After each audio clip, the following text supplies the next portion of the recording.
ओम श्री गणेशाय नमः। आप सभी को मार्गशीर्ष माह की संकष्टी चतुर्थी की हार्दिक शुभकामनाएं। आप सभी पर भगवान गणेश और चौथ माता की कृपा सदैव बनी रहे। आज की वीडियो में हम सुनेंगे चौथ माता की कथा और साथ ही सुनेंगे भगवान गणेश की पौराणिक कथा। तो आप सभी लोग हमारे साथ जुड़े रहिएगा और कथा को पूरा अवश्य सुनिएगा। माना जाता है कि चौथ माता के व्रत और कथा के साथ ही भगवान गणेश की कथा सुनने से ही व्रत का पूर्ण फल प्राप्त होता है। तो आइए आज की कथा शुरू करते हैं। एक गांव में एक सेठ और सेठानी रहते थे। उनके एक बेटा और बहू थे। बहू सबको भोजन करा के फिर स्वयं भोजन करती थी। एक पड़ोसन ऐसी भी थी जो रोज पूछती थी कि बहू आज क्या बनाया। बहू कहती थी ठंडो बासी।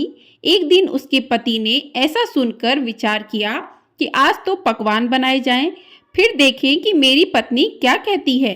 उसने तरह तरह के पकवान बनाए और घर के सभी लोगों के साथ बैठकर भोजन किया। आज भी पड़ोसन ने पूछा तो बहू ने कहा ठंडो बासी। सेठ के लड़के ने सोचा हो ना हो कोई बात अवश्य है जिससे मेरी पत्नी ऐसा कहती है। उसने अपनी पत्नी से पूछा तुम रोज ठंडो बासी खाया ऐसा क्यों कहती हो, जबकि हम सब ने एक साथ बैठकर कई तरह के पकवान खाए थे। तब उसकी पत्नी बोली हम लोग जो कुछ भी खा रहे हैं वह आपके बुजुर्गों की कमाई है। जिस दिन आप कमा कर लाओगे उस दिन मैं समझूंगी कि ताजा भोजन कर रही हूँ। अब एक दिन लड़के ने माँ से कहा कि मैं एक बड़े शहर में कमाई करने जा रहा हूँ। माँ बोली बेटा अपने पास इतना धन है कि कितना भी खाओ खत्म नहीं होगा। माँ के मना करने पर भी बेटे ने स्वयं कमाने का दृढ़ निश्चय कर लिया और जाते समय पत्नी से कहा मैं जब तक कमाकर बहुत सा धन लेकर ना आऊं तुम चूल्हे की आग मत बुझने देना। एक दिन चूल्हे की आग बुझ गई तो वह मन ही मन घबराने लगी। उसने सोचा कि मेरे पति पर कोई संकट तो नहीं आया। जल्दी से पड़ोस में जाकर चूल्हे में आग डालने का विचार करके गई। वहां पड़ोसन चौथ माता का व्रत पूजन कर रही थी। पड़ोसन ने कहा थोड़ी देर में आकर आग ले लेना। बहू ने पड़ोसन से पूछा कि आप यह व्रत क्यों करती हो, इससे क्या मिलता है। तब पड़ोसन ने कहा कि चौथ माता के इस व्रत को करने से अन्न धन और लक्ष्मी मिलती है और अपनी मनोकामना भी पूरी होती हैं। अब बहू भी चौथ माता का व्रत करने लगी। दीवार पर चौथ माता बनाई। उस दिन घी गुड़ का चूरमा बनाकर रात्रि को चंद्रमा को अर्घ देकर भोजन करती है। ऐसा करते करते बहुत दिन व्यतीत हो गए। चौथ माता ने उस बहू के पति को सपना दिया कि साहूकार का बेटा तू जाग रहा है या सो रहा है। तेरी पत्नी तुझे बहुत याद कर रही है। घर जाकर उसकी चिंता मिटा। तू दुकान खोलकर बैठ जाना, आज तेरा हिसाब किताब चुकता हो जाएगा। अब तो चौथ माता ने जैसा कहा था वैसा ही हुआ। उसने घर जाने की तैयारी की और गाड़ी भरकर धन दौलत लेकर चल दिया। रास्ते में एक बड़ा सा नाग फन फैलाए बैठा था और कहने लगा आज तो मैं तुझे डसूंगा, छोड़ूंगा नहीं। आज तेरी आयु पूरी हो गई है। सेठ के लड़के ने सांप से कहा आज चौथ माता ने मुझे अपना सपना दिखाया तो मैं अपनी पत्नी से मिलने घर जा रहा हूँ। वह मेरी प्रतीक्षा कर रही है और बहुत चिंता कर रही है। मैं उससे मिलकर जरूर आऊँगा, तब तुम मुझे डस लेना। तो नाग ने कहा कि तुम शपथ पूर्वक कहकर जाओ तो मैं तुम्हें जाने दूंगा, परंतु तुम लौट कर नहीं आए तो तुम्हारे घर आकर मैं तुम्हें डस लूंगा। इस प्रकार सर्प को वचन देकर वह अपने घर पहुंचा। वहां सभी से हंसी खुशी से मिला और भोजन करके उदास होकर बैठ गया। उसकी पत्नी ने उदास होने का कारण पूछा तो पति ने काले नाग वाली बात बताते हुए कहा कि यदि मैं उसके पास नहीं जाऊंगा तो वह घर आकर मुझे डस लेगा। पत्नी बहुत चतुर थी। उसने कहा आप जरा भी घबराओ नहीं, आप सो जाओ, मैं एक उपाय करती हूँ। पत्नी ने अपने कमरे में 7 सीढ़ी बनाई। पहली सीढ़ी पर रेत, दूसरी पर इत्र, तीसरी पर गुलाल और फूल, चौथी पर केसर, पांचवी पर लड्डू पेड़ा, छठी पर गद्दी गलीचा और सातवीं सीढ़ी पर दूध का कटोरा भरकर रख दिया। इस प्रकार वह 7 सीढ़ी सजाकर बैठ गई। आधी रात होते ही नाग आकर सीढ़ी पर चढ़ने लगा। पहली सीढ़ी पर रेत में लौट गया और कहने लगा कि सेठ की बहू ने आराम तो बहुत दिया, पर बचनों से बंधा हुआ हूं तो डसूंगा अवश्य। इस प्रकार 7 सीढ़ियों पर नाग आराम करता हुआ और कहता हुआ कि डसूंगा जरूर कमरे में जाने वाला था कि चौथ माता ने विचार किया कि यदि मैं इसे नहीं बचाऊंगी तो संसार में धर्म कर्म और व्रत पूजन को कौन मानेगा। अब तो गणेश जी, चंद्रमा जी और चौथ माता ने उसे बचाने का विचार किया। चंद्रमा जी ने उजाला किया, चौथ माता ढाल बनी और गणेश जी ने तलवार लेकर नाग को मार दिया और ढाल से ढक दिया। अब बहू भी थकी हारी सो गई। दिन उगा तो लोग बेटे से मिलने आए, परंतु बेटा और बहू तो उठे ही नहीं थे। बहुत देर हो गई तो माँ उन्हें उठाने गई।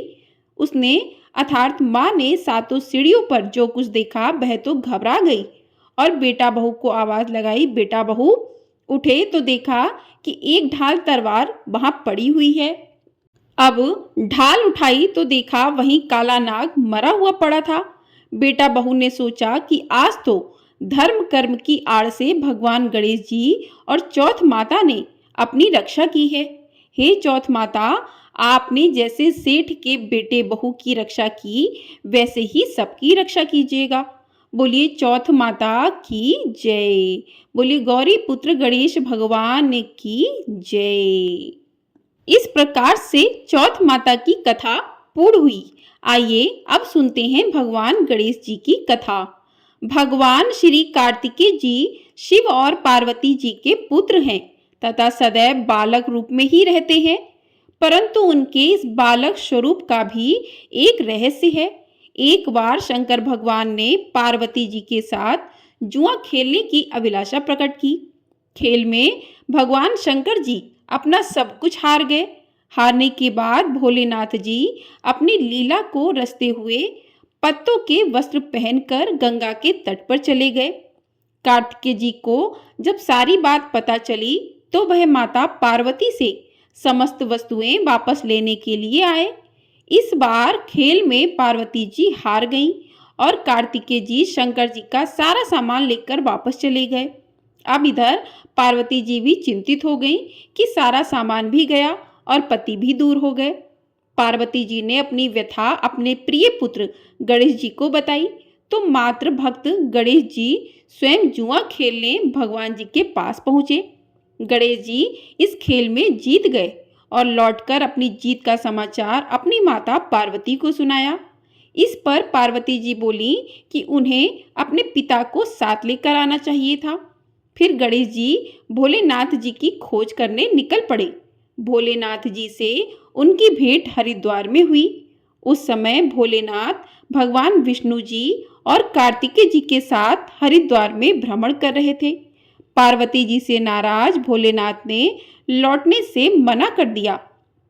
भोलेनाथ जी के भक्त रावण ने गणेश जी के वाहन मूषक को बिल्ली का रूप धारण करके डरा दिया।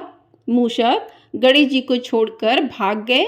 इधर भगवान विष्णु ने भोलेनाथ की इच्छा से पासा का रूप धारण कर लिया था और गणेश जी ने माता के उदास होने की बात भोलेनाथ जी को कह सुनाई। इस पर भोलेनाथ जी बोले कि हमने नया पासा बनवाया है, अगर तुम्हारी माता पुनः खेल खेलने को सहमत हो तो मैं वापस चल सकता हूँ। श्री गणेश जी के आश्वासन पर भोलेनाथ जी वापस पार्वती जी के पास पहुँचे तथा खेल खेलने को कहा। इस पर पार्वती जी हंस पड़ी और बोली, अभी आपके पास क्या चीज है जिससे खेल खेला जाए? यह सुनकर भोलेनाथ जी चुप हो गए। इस पर नारद जी ने अपनी वीणा आदि सामग्री उन्हें दे दी। इस खेल में भोलेनाथ जी हर बार जीतते रहे।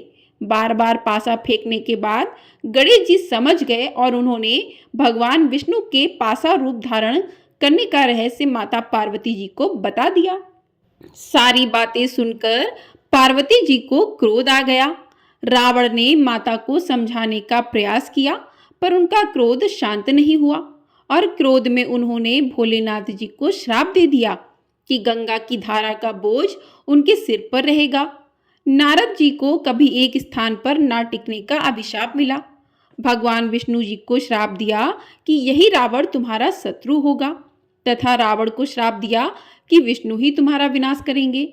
कार्तिकेय जी को भी माता पार्वती ने कभी जवान न होने का श्राप दिया।